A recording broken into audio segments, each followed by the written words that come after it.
Welcome to the e-commerce playbook, brought to you by IWD Agency, where we share tools, tips, and tactics from industry-leading experts to help you take your e-commerce game to the next level. Now here's your host, Joe McFerrin. Hey everybody, welcome to the e-commerce playbook. This is Joe McFerrin with IWD Agency, and I've got James with me here today. He's one of our account managers at IWD Agency. Hi Joe, thanks for having me. Yeah, how's it going, James? Good. Yeah, so today we're covering an interesting topic, a hot topic, especially in the Magento ecosystem, but I think in the web in general, is PWA. What's your thoughts on PWA? What is it? What does it stand for? It's a popular question. I probably know just enough about it to step out of my bounds. Like our developers back at IWD are cringing a bit now. But what I think about it is I'm definitely encouraged by it. I a couple of years ago kind of put my eggs in the basket of accelerated mobile pages. I thought that was going to be the future. I still think there's some application for that. Yeah. Mm-hmm. And so I hedged a little bit when PWA came out, thinking about the grief that everyone gave me for putting my eggs in the in the AMP basket. Yeah.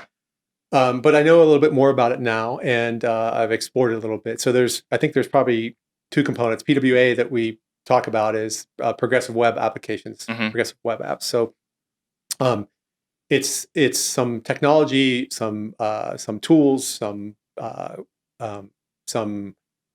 code, some processes that have been kind of created in the last few years. And a couple of those are React and GraphQL, for example. And I think those were developed in-house at Facebook. So, finally something positive came from Facebook. So they developed it internally, and they, released it. I think that one of those two was had kind of a community-based working on it in addition to Facebook, but really now it's released for general release. So it became available to the public, to civilians like us. Yeah. And that technology that wasn't available before has really changed the front end experience, both from a development side and from the experience side of us as consumer, web consumers, not being developers. And that experience is when they decouple it, when they pull the front end off, and the front end is allows you to interface on the e-commerce side, with the catalog and the products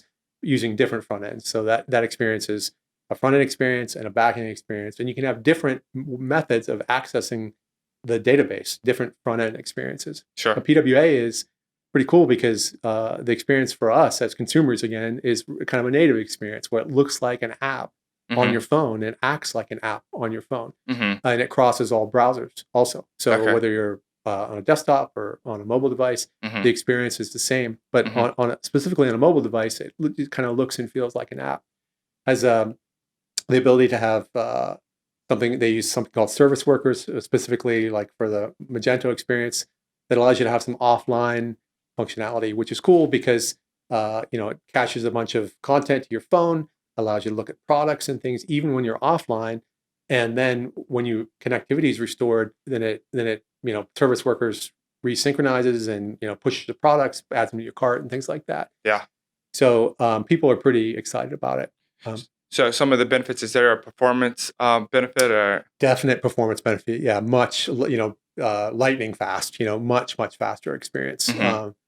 And I think that comes from this new technology, that the new stack really that's been leveraged for that. And there's an offline component too, right? So the offline component is uses lots of things, but service workers is what I'm familiar with. So that allows you to cache this information to your phone, like an app that you can use when you're in the airplane. But really think about the ability to shop while you're flying. Not that we have to shop more, but shop while you're flying is the example. Yeah. And then, once you have connectivity again, it goes back and resynchronizes and does what it has to do. So, yeah. Then from the Magento side, there's the PWA Studio. And so those two things are kind of colluded in my brain and probably everybody's brain. But PWA Studio is something Magento is working on internally. And we were able to visit Adobe and Magento and sit through kind of the head architect, and he walked through what it is. And PWA Studio is a set of front-end development tools that they have bundled together that allows developers to create these front-end experiences specifically for Magento. Yeah. And there are different PWA studios. There's beta and VHS going on a little bit, I think, in the community. But PW Studio is specifically something Magento has put together, actually with Google, is my understanding. Google and Magento are working together on. Interesting. So if I have a site and it's on Magento, that's the world we live in, and I want to move it to PWA, is there a switch I can flip, or do I have to redevelop stuff? Do I have to retheme it? What's the process to get to PWA? Yeah, so with 2.3, what's changed in 2.3 is, well, there is no switch, but there is a method for doing that that's in the more recent version of Magento.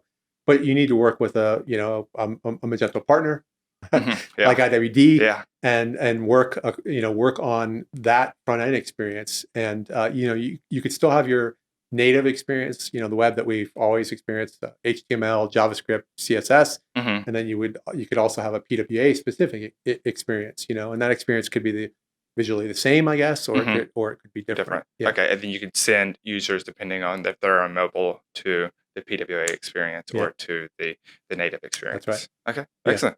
Well, excellent. A lot of information. I appreciate you covering that with us today. Thanks for having me. All right, thanks. Bye.